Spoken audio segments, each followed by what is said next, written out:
Bonjour à toutes et tous. Alors d'abord mes meilleurs vœux pour cette nouvelle année que j'espère moins confinée que l'année précédente et j'espère également que, les conditions dans lesquelles, vous avez, vécu ce semestre ne vous empêcheront pas de rendre de bons devoirs, très prochainement. Voilà, alors, aujourd'hui, j'ai décidé de directement enregistrer le cours parce qu'à chaque fois, il y a des problèmes techniques et que ça me permettra de faire mon cours de manière plus sereine. Donc, voilà, alors, ce que j'aimerais faire aujourd'hui, j'aimerais, donc travailler sur, l'usage des exemples dans, la réflexion philosophique, d'une part et d'autre part, j'aimerais faire un petit point sur les arguments sceptiques. Hein, donc je vais condenser 2 séances en une seule. Alors, commençons par la question de savoir quel est l'usage qu'il faut faire des exemples quand on réfléchit en philosophie. Je vais problématiser cette question en montrant, pour commencer, que quand on réfléchit sur l'usage des exemples en philosophie, on dit 2 choses qui sont contradictoires l'une avec l'autre. D'une part, vos enseignantes et vos enseignants, par le passé, vous ont déjà probablement dit qu'un exemple n'a pas de valeur, car un exemple n'est pas un argument. Pour quelle raison? Pour une raison très simple, c'est que les thèses philosophiques ne portent pas sur des individus, elles portent sur, sur un ensemble. Les thèses philosophiques sont universelles. Elles portent sur un ensemble d'individus et pas juste sur un cas.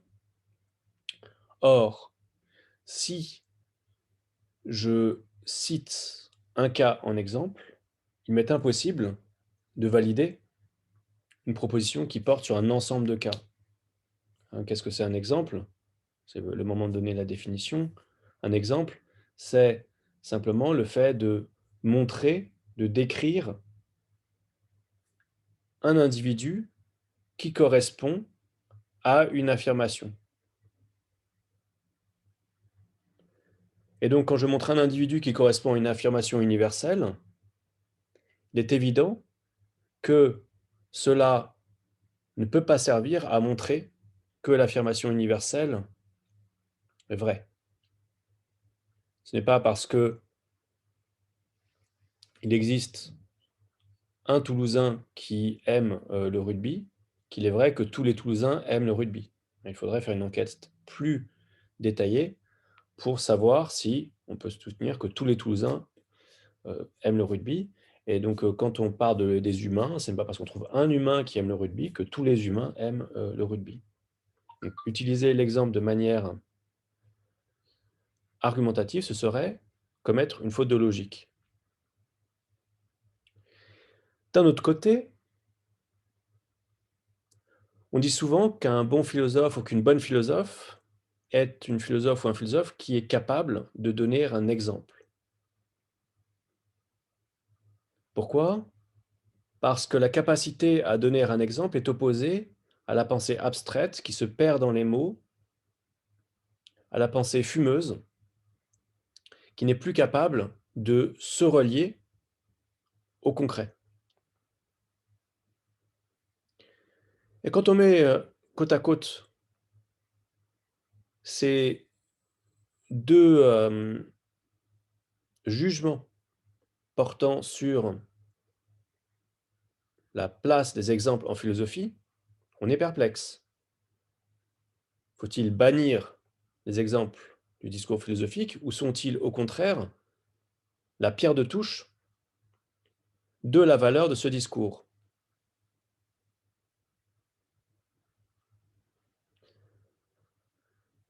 J'ai ici formulé un problème puisque j'ai soutenu une proposition et son contraire. Il faut des exemples en philosophie, il ne faut pas d'exemples en philosophie, en montrant que chacune de ces propositions pouvait être justifiée par un bon argument. Pour résoudre ce problème, il faut s'interroger de manière plus fine sur le rôle que peuvent jouer les exemples en philosophie.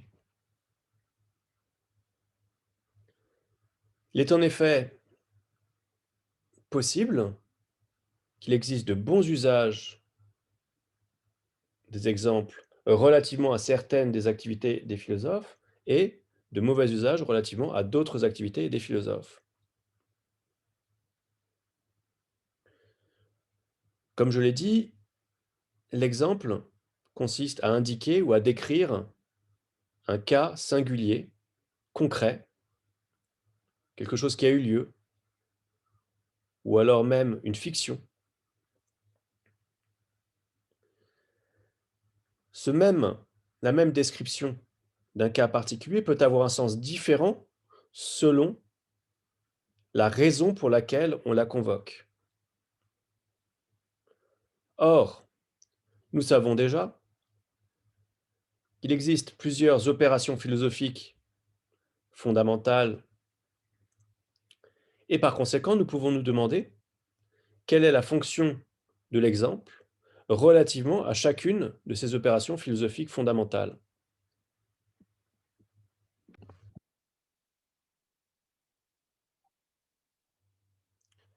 Parmi ces opérations fondamentales, nous avons vu premièrement la problématisation, deuxièmement le fait d'énoncer une thèse, troisièmement le fait de construire des arguments, et quatrièmement le fait de définir des termes. Nous pouvons nous demander quelle est la fonction des exemples relativement à ces quatre opérations. Je vais commencer d'abord par le cas de la problématisation. Comment un exemple peut-il nous aider à problématiser? D'abord, de manière très simple, un exemple permet de montrer une situation où nous sommes indécis, où une question se pose. Pourquoi une question se pose-t-elle? Parce que dans cette situation, nous ne savons pas quelle est la bonne réponse, quelle est la bonne attitude à adopter. Et pourquoi ne savons-nous pas quelle est la bonne attitude à adopter? Parce que nous voyons qu'il y a plusieurs possibilités qui sont également bien justifiées. Par conséquent, ici, l'exemple peut servir à mettre en évidence un problème.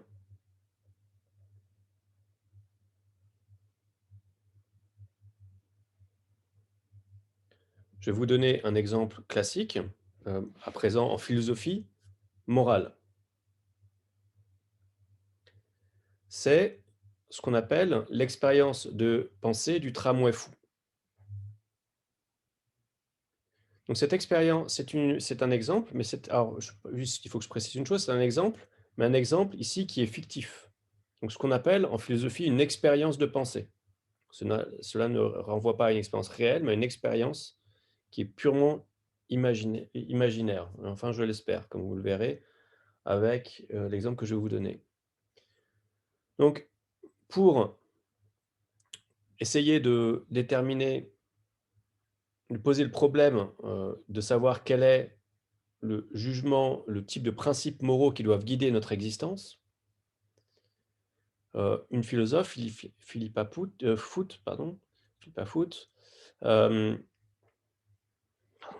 que je m'arrête là, hop.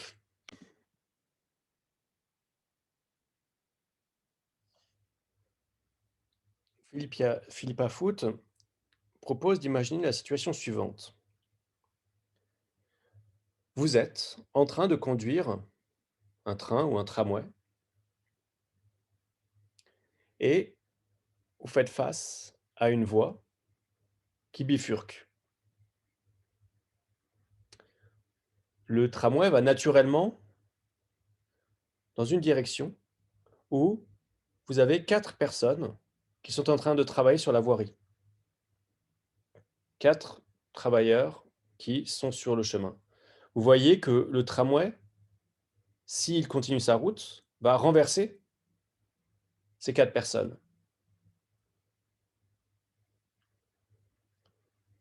Mais vous remarquez la bifurcation et vous savez que vous pouvez faire bifurquer le train. Sauf que sur cette seconde voie, il y a un travailleur qui qui s'y trouve. Par conséquent, pour vous, la question est de savoir s'il vaut mieux continuer sur le même chemin et provoquer la mort de 4 personnes ou bifurquer et ne provoquer la mort que d'une personne. Que feriez-vous si vous étiez à la place du chauffeur ou du conducteur de tramway? Je vous laisse réfléchir un instant. La plupart des gens diraient ici qu'il faut dévier le tramway. Il vaut mieux causer la mort d'une personne que de 4 personnes. En philosophie morale, ce raisonnement est dit conséquentialiste. La bonne décision est celle qui a le moins de conséquences négatives. Donc si j'ai le choix entre 2 possibilités, il faut que je choisisse celle qui a le moins de conséquences négatives, pas simplement pour moi, mais pour l'humanité en général, hein. Le conséquentialisme n'est pas l'égoïsme. On pourrait avoir un conséquentialisme égoïste, mais ici, en l'occurrence, il s'agit de diminuer le nombre de vies humaines qui sont atteintes par ma décision ou par la situation, parce que je ne choisis plus la situation et de toute manière, quelqu'un mourra. Donc, c'est la première étape du problème. Cet exemple semble être un argument en la faveur de la thèse conséquentialiste. Il faudrait agir, ou en tout cas, c'est un argument en la faveur du fait que spontanément, nous sommes conséquentialistes. Mais, continue Philippe Afout, imaginons une autre version de cette expérience de pensée. Imaginons que nous ayons toujours le tramway ou le train, toujours sur la voie 4 travailleurs, mais qu'il n'y ait pas de bifurcation. D'autre part, nous ne sommes plus le conducteur ou la conductrice du tramway. Nous sommes sur un pont situé au-dessus de la voie. Nous voyons le tramway qui arrive. Nous voyons les travailleurs qui sont de l'autre côté du pont. Et nous savons que quand le tramway aura passé le pont, il va percuter ces 4 travailleurs. Or, sur le pont, exactement situé à l'endroit où, au-dessus de la voie, est en train de s'adosser, de s'appuyer, un homme très, très gros. Et vous savez que si vous le poussez, hein, je ne sais pas quels sont les détails de l'histoire, mais vous savez que si vous poussez cette personne-là, peut-être que vous remarquez que son appui n'est pas très solide. Donc vous savez que si vous poussez la personne, il va tomber devant le tramway et il va l'arrêter. Et donc vous allez sauver 4 personnes. Donc là, de nouveau, demandez-vous, est-ce que, dans un cas comme celui-là, vous pousseriez la personne sur la voie pour sauver 4 autres personnes? Je vous laisse réfléchir un instant. La majeure partie des personnes disent non. Pourtant, nous avons ici affaire à un raisonnement. Nous avons, pardon, excusez-moi, si nous avions appliqué le principe conséquentialiste, suivant lequel il vaut mieux sacrifier une vie et en sauver 4 que accepter la mort de 4 personnes et ne pas sacrifier cette vie, si nous avions appliqué ce principe-là, nous aurions dit, en étant cohérents avec ce que nous avons dit précédemment, qu'il faut pousser cette personne sur la voie pour sauver 4 autres personnes. Donc il semble que notre réaction ici ne soit plus celle que nous avons spontanément dans l'autre cas. Ce n'est plus une réaction qui montre que nous raisonnons de manière conséquentialiste de conséquences, mais de manière déontologique, comme la déontologie médicale, c'est-à-dire que on a des interdits et que dans ce cas-là, nous avons une sorte d'interdit qui nous, empêche de, ou qui vaut plus, qui a une règle qui semble valoir plus que le fait, d'éviter de tuer, 4 personnes. Alors la question que les gens qui font de la philosophie morale se posent, c'est quelle est la différence entre ces 2 situations?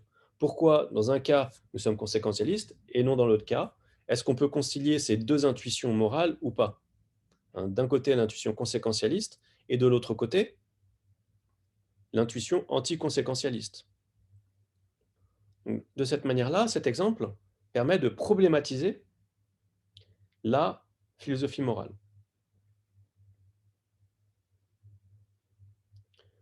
C'était le premier point. Deuxième point, donc je vais ici parler du rôle des exemples dans les définitions.